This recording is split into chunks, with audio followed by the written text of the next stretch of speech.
After a year of marriage, my wife still wouldn't let me see her phone. When I finally asked why, she said, "Real men don't need passwords." That night while she slept, I checked her phone and discovered an entire folder of photos with her ex. I didn't wake her up, just packed a bag and left the wedding album on the kitchen table. She's been calling me non-stop ever since.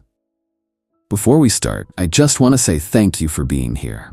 It means the world. But take a look at this. Only 8% of people watching are subscribed. If you enjoy these stories and want to support more of them, just one click makes a huge difference. I should have known something was off from the beginning.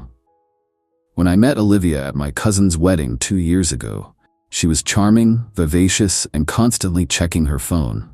I thought it was just a millennial thing. I'm 44, she's 36. Not a huge gap, but enough that our relationships with technology differ slightly. During our courtship, I never thought twice about her phone habits. She'd tilt the screen away when texting, change her password regularly, and keep it on silent, face down. I respected her privacy, never asked to see it, never showed any interest in who she was communicating with. I assumed this was normal in modern relationships. When we got married last year, I thought things would change naturally. They didn't. If anything, Olivia became more protective of her phone. It was never out of her sight. She'd take it to the bathroom during showers. She'd sleep with it next to her on the nightstand, always face down. Once, when I picked it up to move it while cleaning, she quickly came over to take it back. Still, I said nothing. I believed in trust, in giving each other space. I've never been the jealous type, never felt the need to monitor her communications or friendships. If she needed privacy, I was happy to give it to her. Until the passwords became a pattern in other areas of our lives. 6 months into our marriage, I asked for the login information to our joint bank account, which she had set up. "Why do you need it?" she asked, immediately defensive. I explained that I wanted to check our balance before making a large purchase for the house. She made me wait while she looked it up herself, then read the balance to me. Never gave me the login information. A month later, we needed to log into our shared cloud storage to retrieve some tax documents. Again, she insisted on doing it herself, refusing to share the login credentials. Despite these red flags, I maintained my composure. I'm a structural engineer by profession. I deal in facts, calculations, verifiable data. I noticed the inconsistencies in her behavior, but I didn't want to make accusations based on suspicions alone. However, I did begin to document these incidents, noting dates and circumstances. The breaking point came last week.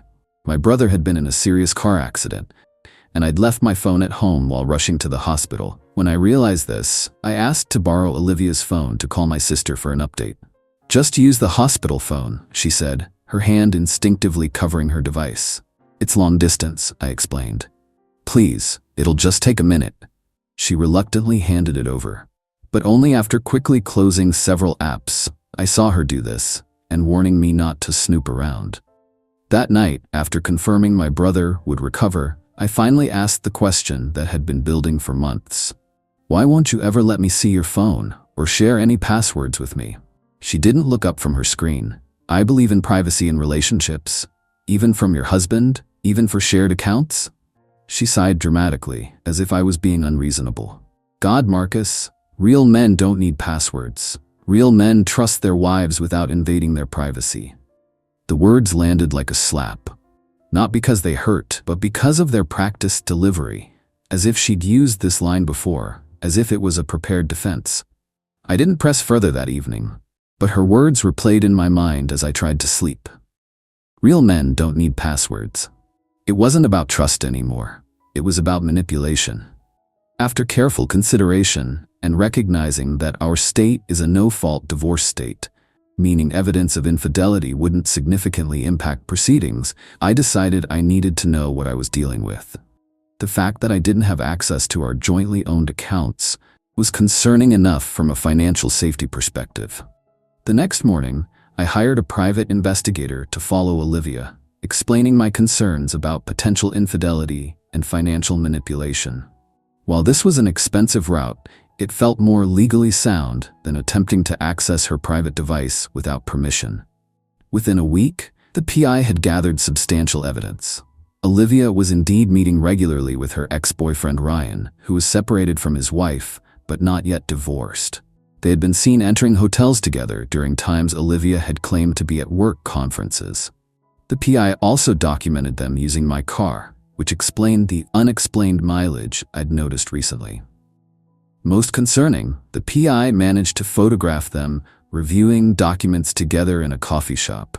Documents that appeared to be financial in nature, with what looked like my name visible on some pages. Armed with this evidence, I contacted a lawyer who advised me on the proper steps to protect myself.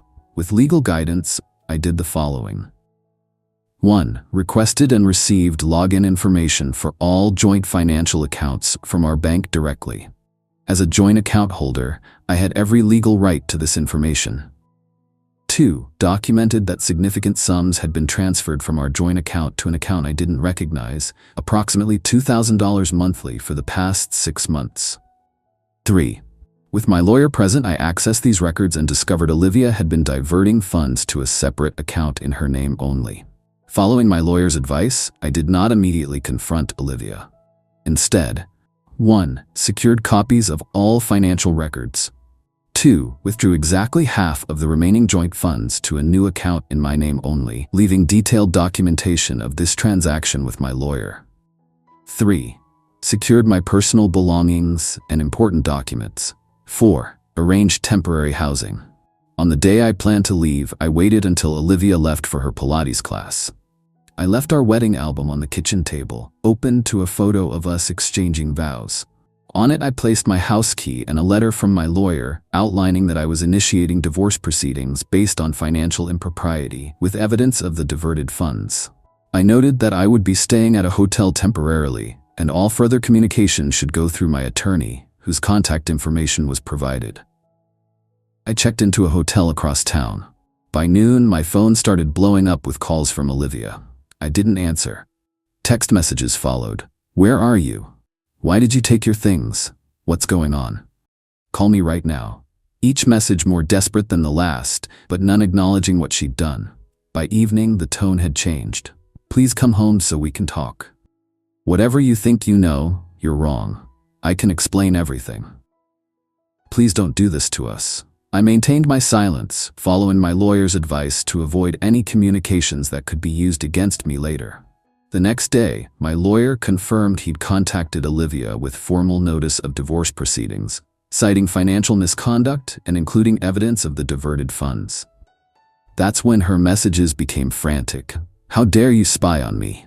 Those transfers are not what you think. Ryan was just helping me with investments. You're overreacting. You had no right to invade my privacy. And finally, the most telling, you'll never find anyone like me.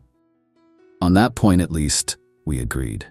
By day 3, she'd recruited reinforcements. My phone showed missed calls from her parents, her sister, even my own mother. I spoke only to my mother, briefly explaining the situation and sharing some of the evidence. She was horrified but understood immediately why I'd left. Olivia showed up at my office that afternoon. My assistant, who knew about the situation, refused to let her in. She created such a scene that security had to escort her out.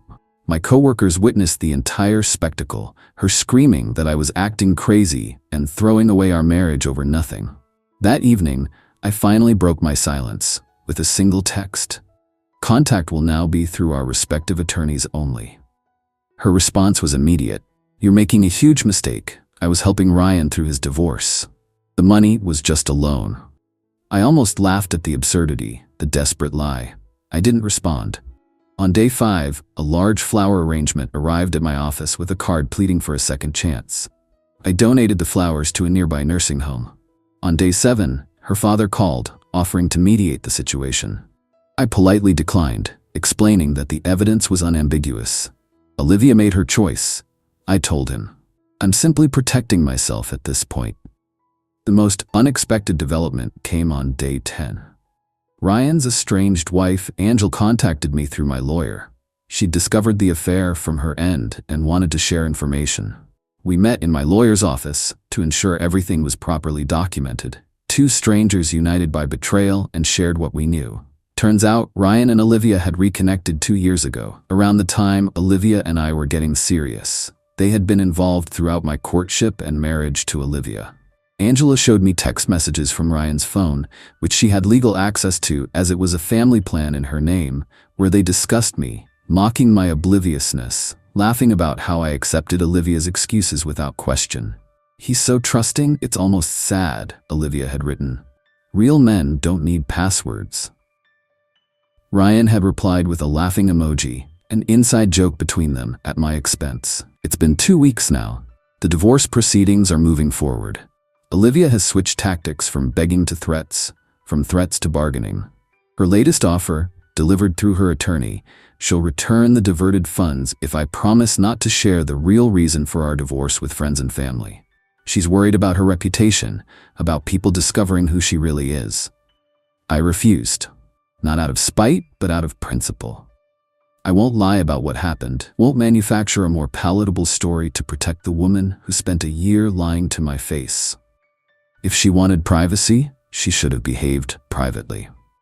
Yesterday, my personal belongings were delivered from our house, packed by a service I'd hired to avoid any interaction with Olivia. Among them was a small box containing items I hadn't packed. Birthday cards I'd given her, concert tickets from our dates, the watch I'd given her as a wedding gift. Her attempt at emotional manipulation, no doubt. At the bottom of the box was a handwritten letter, 10 pages of explanations, justifications, and pleas for understanding. I read it completely, as my lawyer advised, documenting all communications, then provided it to him for the case file. The letter essentially admitted to the relationship with Ryan, but attempted to minimize it while simultaneously blaming me for not being emotionally available enough. Some people never take responsibility, even when confronted with irrefutable evidence of their actions. Some people will always make themselves the victim, even when they're the architect of the destruction. As for me, I'm staying in a furnished apartment until the divorce is finalized. I'm focusing on work, reconnecting with friends I'd neglected during my marriage, and rebuilding the parts of myself that I compromised to accommodate Olivia's deceptions. "Real men don't need passwords," she said, "but real men do know when to walk away." Eat it, some clarifications based on comments. 1. Yes, I was within my legal rights to take half of our joint account. The account was specifically designated for household expenses to which we both contributed equally. My lawyer confirmed this was appropriate and documented the transaction properly. 2. For those asking why I hired a PI instead of confronting her first, when someone is being deceptive while hiding evidence, confrontation would have only given her time to delete evidence and craft better lies. I needed to know what I was dealing with from a legal perspective. 3. Several people have commented that Olivia might try to claim I abandoned the marriage. My lawyer assured me that with the documented evidence of financial impropriety and the proper notice I provided, this won't be an issue in our state's divorce proceedings. 4. No, I don't regret my approach to discovering the truth. Privacy is important in marriage, but so is honesty.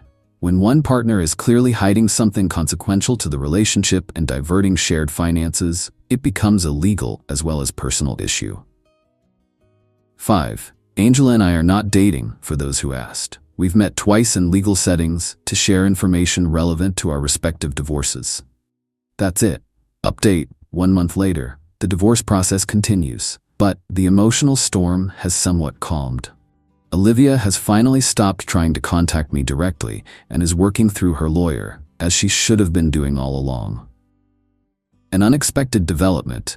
Ryan appears to have disappeared from Olivia's life completely. According to information revealed during divorce proceedings, he reconciled with his wife once the affair was exposed. Olivia is now telling people I was controlling and invasive, rewiring the narrative to cast herself as the victim. Few believe her, especially after the financial evidence came to light during the proceedings. I've settled into my new apartment, which feels more like home than our house ever did. There's something freeing about shedding a relationship built on deception. I've started rock climbing again, a hobby I'd given up during my marriage because Olivia found it boring, and reconnected with old friends. The most valuable lesson from all this? Trust your instincts. When something feels wrong consistently, it probably is. Real relationships don't need secrecy, manipulation, or the phrase, "real men don't need passwords." Final update 6 months later. The divorce was finalized last week.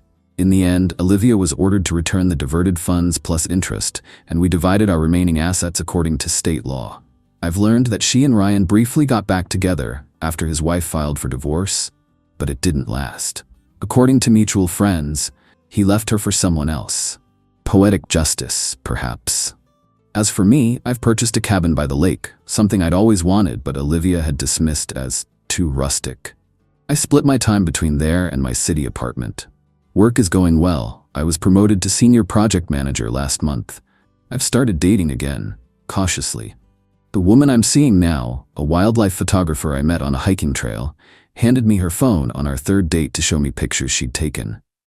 When I commented on her lack of phone security, she shrugged and said, "I don't have anything to hide." It shouldn't have felt as significant as it did, but after Olivia, transparency feels like a gift. Not because I need her passwords, but because the absence of secrecy indicates the absence of deception. Sometimes the most valuable thing you can take from a broken relationship is the wisdom to recognize a whole one when you find it.